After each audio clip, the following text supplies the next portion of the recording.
Hey guys, what's up? This is one of the most exciting things that I have done in the recent past, and I think this always has been a fantasy to go ahead and start exploring things together with you, and there's some aspect which creates a sense of discovery, and it also puts that curiosity back into you when you start doing something like this. So basically, for the guys who don't know what this is about, I mean, considering the tiny following that I have, I don't think many of you would know what this is all about. But this is about a live stream series that I'm going to start when it comes to exploring history, discussing history, looking at some of the rare resources available, some of the things that we know are existing somewhere, but we don't really know. We don't have a source to pinpoint to. So basically, this is like a collaborative community where we speak about history, learn, share, and basically, it's all about learning things from our past. Basically, history is a window of time that gives you glimpses of the past that happened before you, before your generation, before your ancestors. So basically, it's a time capsule, right?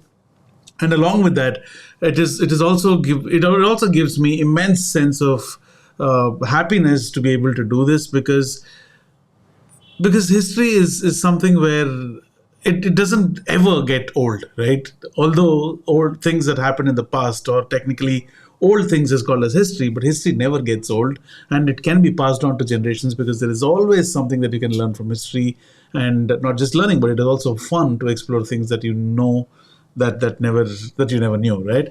So on that note, what we will be talking about now is we will be looking at a few things.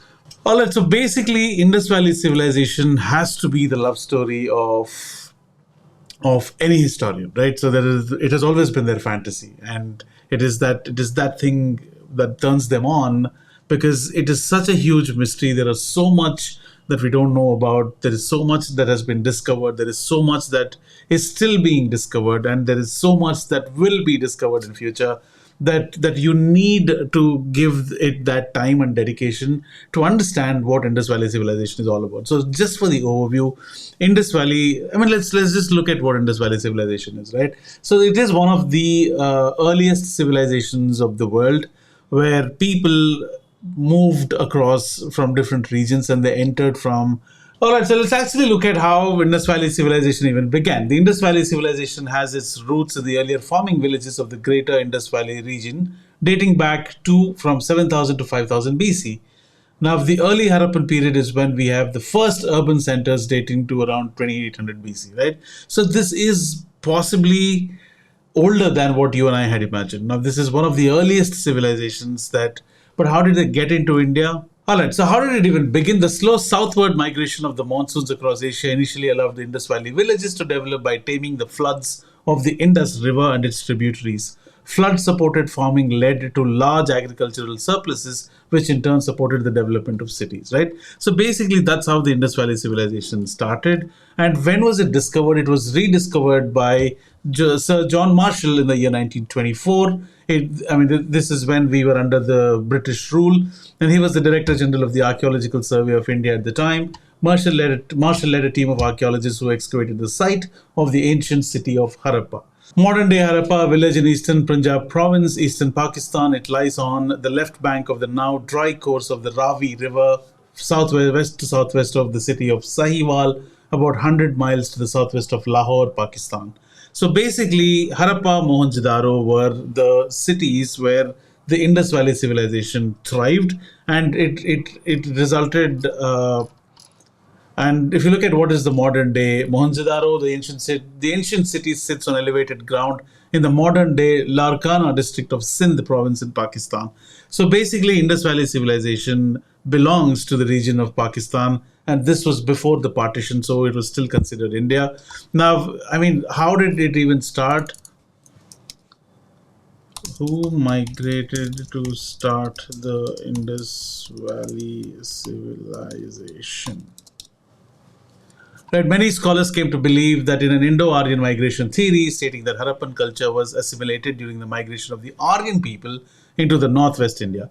Aryans in India, an early 20th century depiction of Aryan people settling in agricultural villages in India, right?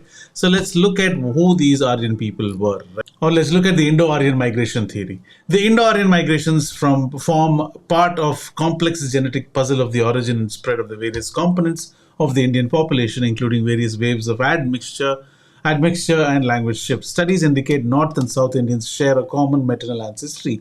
Now, this is a rabbit hole that one could go deep, but that is a discussion for another day. And what we are looking at now is we're trying to understand the theory or the understanding of a lot of other things. This is just going to be an introductory session. So we don't want to get into heavy topics as to the genetics and how the migration started and things like that. That is a discussion for another day. But this is just an overview session for us to understand about the various things that we did not know about Indus Valley Civilization, and that would be really interesting to know about.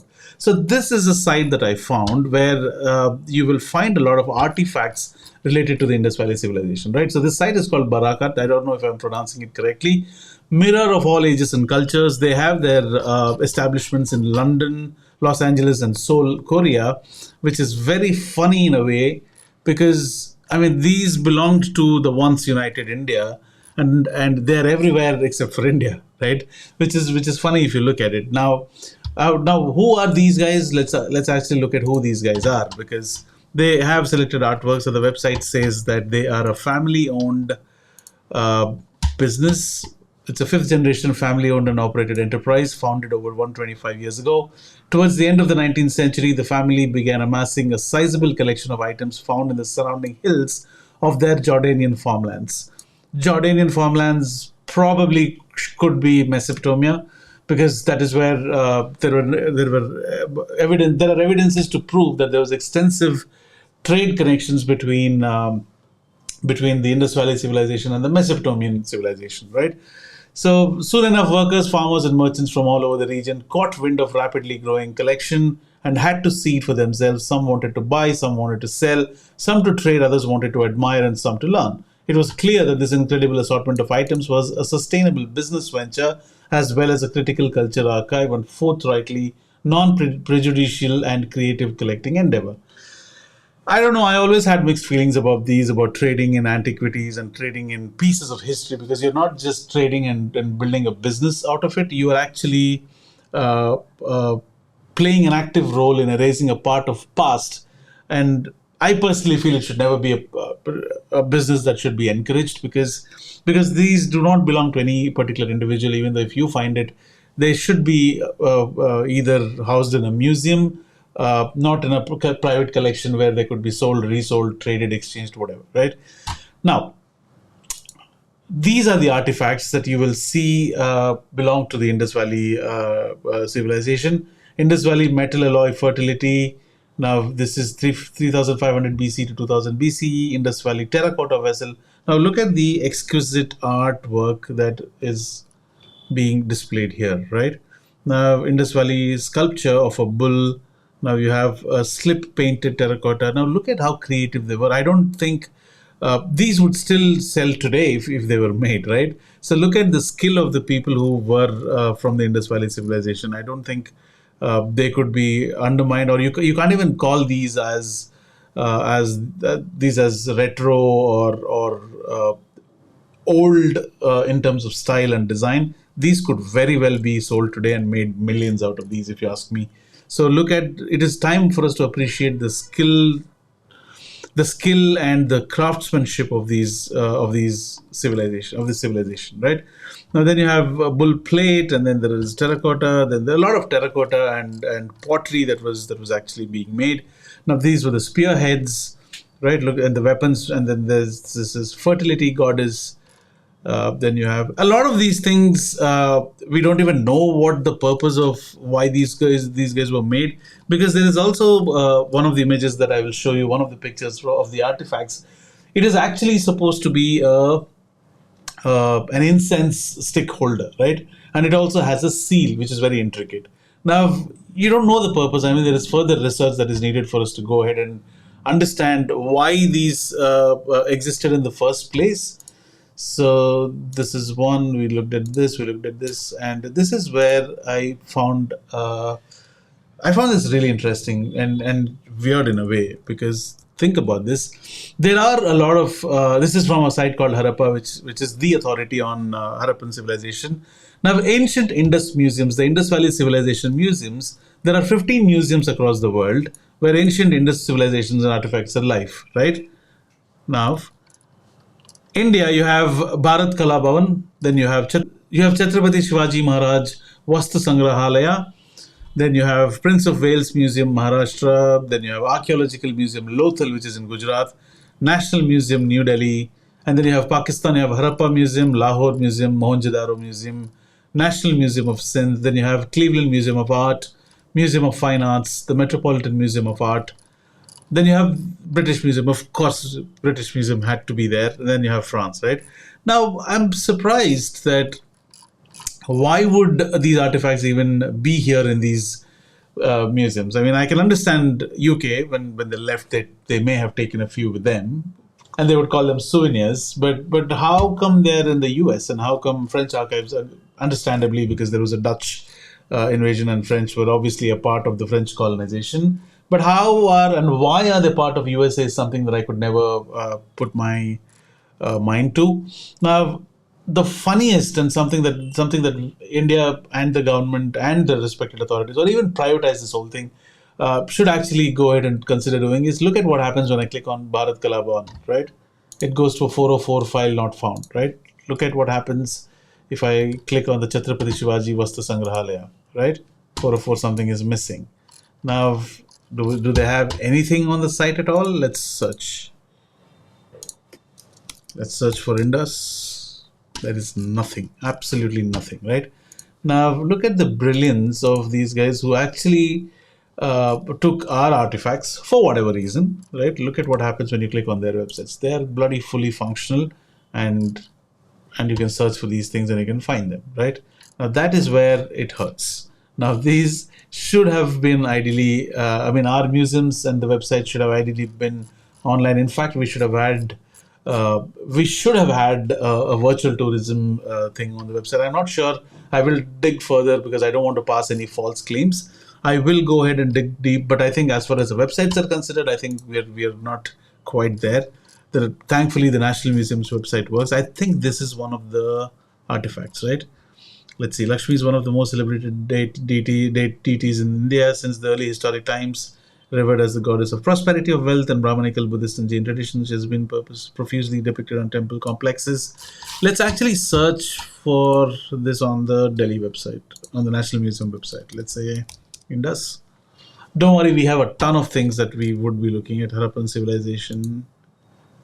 Okay, the collections in this gallery grew out of the discoveries of pioneering excavations. Now, do we have a gallery somewhere? Okay, museum at home. Skip to main content. I'm happy that there is something that's happening at least, right? Indus museums in 9 minutes. Okay, this is good stuff, guys. I think there will be, and if you dig deeper, you will find something related to Indus here. So I'm quite happy that way. Okay, digital repository. So there is virtual museums, and there is VR that is actively included. So I'm pretty sure I will come back to you on this, and we will find things for sure related to Indus Valley Civilization and the curated aspects of this. Let's look at. I'm sure this has to be something. Okay, this is Vijayanagar archaeology. Okay, they have like a lot of them, right? So I'm pretty sure they're set up somewhere. So I think this will be worth our time to come back and look at this. Okay, these are definitely should be related to beyond the banks of Indus and Saraswati rivers. There was a civilization that flourished. It is known as the Indus Valley Civilization. So this is all the artifacts that we are talking about when we speak about the Indus Valley Civilization, right? So this is prehistoric archaeology collection. And then you have, there is something which is very popular, which is this, the dancing girl, right? One of the rarest artifacts in the world, the statue of a young lady, now unanimously known as the Indus dancing girl, represents a stylishly poised female figurine performing a dance, right? So this is beautiful, if you ask me. This is one of the rarest artifacts in the world. The forward thrust of the left leg and backwards tilted right, the gesture of the hands, demeanor of the face, and uplift head all speak of the absorption in dance, perhaps one of the early styles that combined drama with dance and dialogue with body gestures. So, Indus Valley Civilization evidences show from sculptures like these that they were heavily involved in dance forms, art, and a lot of entertainment and things related to entertainment, right? So, that is something which is interesting.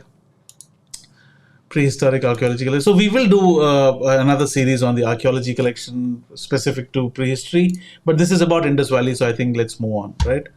I'm sure you will find something related to jewelry as well. Then you have domestic food practice. Okay, these are the seals that we're talking about. These seals, trust me, are so intricate, right? There are so many things that is going on here, and these seals were most of the times used as tokens when trade happened, right? And these, they were very intricate, which is something which stands out, right? Now these are the blades, tools, machine tools that belong to the Bronze Age. There's a very well written article about this. We will talk about this. And these are the seals, markers, and different signs, if you may call that, right?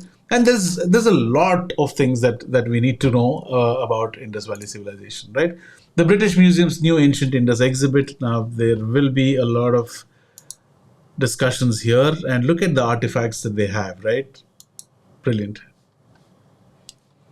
The Indus Valley Civilization developed from about 2600 to 1900 BC on the floodplains of the Indus River in Pakistan and in the neighboring areas of northwestern India. It was one of the earliest urban societies contemporary with those of Mesopotamia, Egypt, and China, right? It has to be one of the oldest, right? Then you have, look at the artifacts, like you have pottery, you have something that looks like tiny toys. There's a ring stone, right? Indus seals and the art of sealing, right? There are beads. There is storage jars, which is made of terracotta, right? That's about it. So this is the British Museum collection. Then you have, right, different artifacts. It is very, very interesting. Because what would be more interesting to know is to understand the real stories behind these. I mean, why were these made? What was the significance? Were these a part of rituals, or did they indicate something? I mean, we also saw this on the Bakarat website, where they had a bull, right? Let's see if I can show it to you again.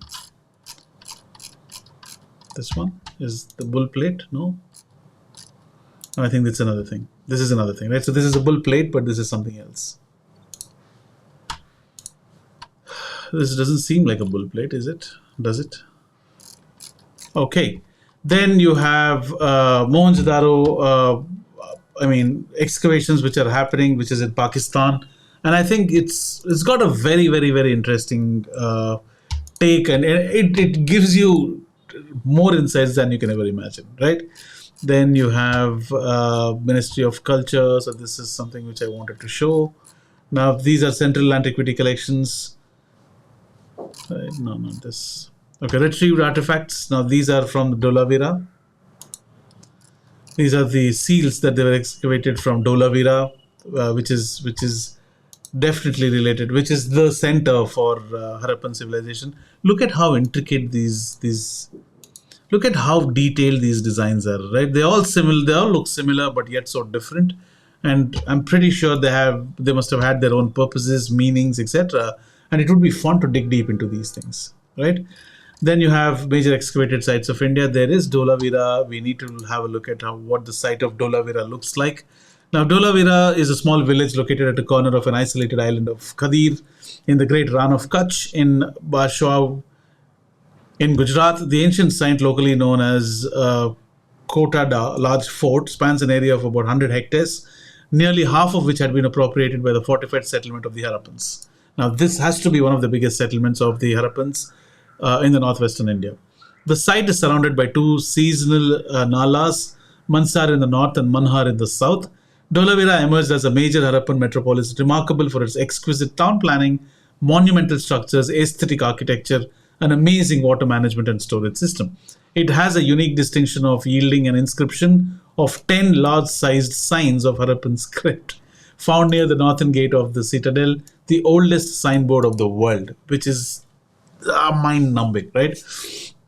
And a lot of things that we have and that we do not know about the Harappan civilization is because we are unable to decipher the script, or that the Indus Valley script. It is, I mean, it's been going on for years, and we are unable to decipher the script, which could hold a lot of knowledge and information about how this civilization worked, right? Centenary of Harappan excavations. Look at how these were happening. Let's look at more of these. Now, these are Harappan civilization, and look at how detailed these settlements are, man. I mean, this definitely looks like a major metropolis, right? Now look at how excavations were happening in the past, and there were more than hundreds of years of more than 100 years of excavation for sure, right? Now, how would you explain this, and how much information and how much excavations and how much research is needed into explaining what each of these things mean is what really surprises me. And that is one reason I go on this, and then it puts me on a new planet altogether, right? I mean, it gives me new purpose. Okay, this is a circular structure. This is from ResearchGate.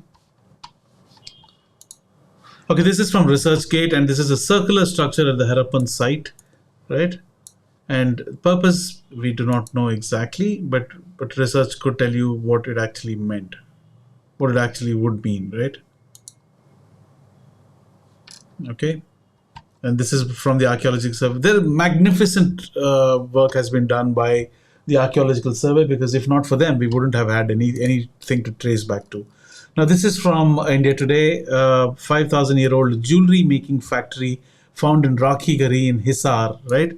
Now imagine the amount of research that would have gone to conclude that, or to decide that this is a 5,000-year-old jewelry making factory in the Indus Valley Civilization, during the Indus Valley Civilization, and man, if this was reconstructed using VR, I think we would have had like hundreds of meaningful movies that can be made out of this, right?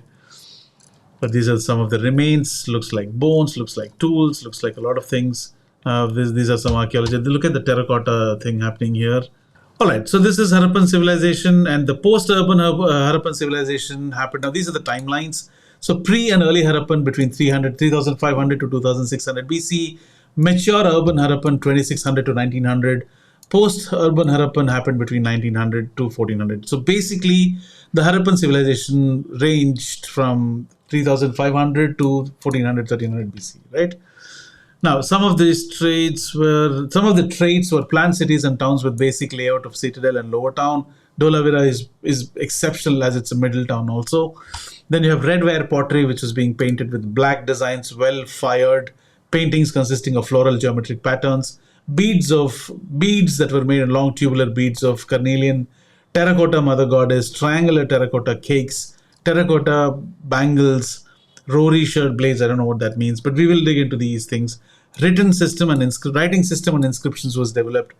Weights and measures, copper and bronze objects. So there are immense amount of innovations that these guys brought, and some of them exist even until today, right? So there are a few great books that you can refer to, and this is one of the books that we looked at. And look at the detailed.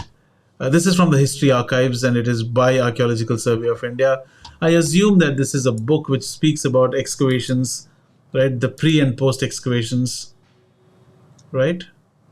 And I'm proud of what these guys do, like agencies like ASI, because they are amazing when it comes to like Archaeological Survey of India. They're amazing at what they do, and if you can sit and decipher all the studies that they have come up with, it'll be mind blowing. Representation of different phases of construction of fortification of castle in a citadel, right? Now this is at Dholavira, I believe. Yeah, this is at Dholavira, right? Now look at how much information is hidden, and we don't know about it, and it's right there, it's out there, and we don't know about it. So that is one of the reasons I thought that I should start this streaming series, and we will be going and doing more of such things, because there is so much we just need to know, and we can't just afford missing out on that, right? So there are Harappan museums, and there are museums in Lahore, there is museums in Delhi, and look at all the things that they have to offer, right? Look at this. Look at this. This is the terracotta bangles that we were talking about. Now these are ornaments. This is jewelry, and wow, man, this is amazing, right? This is Mohenjo-Daro, and you have different sites and double. Now this is a well. This is something that looks like a well, right? Wow, this is amazing. Then you have different objects, seals for various purposes, right? This looks like an establishment or a settlement. Look at how intricate they are. Look at, I mean, it looks like a big complex that is being built, which is in the middle of a construction. And this is terracotta ware. Then you have excavation remains. Now, brilliant, guys. So I think these are some mummified remains, I believe. Wow, I didn't know that we had Indus mummified remains. Right, these are some works. I mean, I'm not doing any extensive amount of research. This is all in the Harappa Museum Google listing, right? Now, this looks like a well, double king well. I don't know what that means. Okay. Narrative seals. Okay, some seals explain something that was going on. Tigress woman figurine. Right, priest king sculpture is another famous one that is being discussed a lot when you speak about Harappan civilization. Right, look at this Harappan museum. Right, now this is from full vloggers of somebody called Farza18 who have made a blog. It is taken from there, but this is all on the Google Maps listing. Right, wow, these are remains, the pottery, tools, right? So that is it, guys. I mean look at what are all the things that we have yet to be discovered. Now this is Dolavira. I think it would be wonderful for all of us to try and research more about these, learn more about these, right? This is from Dolavira. So I aspire to bring more of these to you, and I hope you appreciate these things coming across. So basically, we got an intro into the world of what Harappan civilization looked like. We will delve deep into more of these things as we go by, and I think I aspire to bring more to you, as said, and I can't wait for the next live stream to happen. And thank you so much for being patient if you're watching this. And I really appreciate your time and your interest in what I'm trying to do. Thank you so much. My name is Casey. You can find me at the name is Casey on Instagram, or I'll also put in my Instagram handle for TV, the channel that I'm doing to learn history and to make it fun all over again. Again, thank you so much. It wouldn't have been possible, and it will never be possible without you guys. Thank you so much. You will see me again. My name is Casey.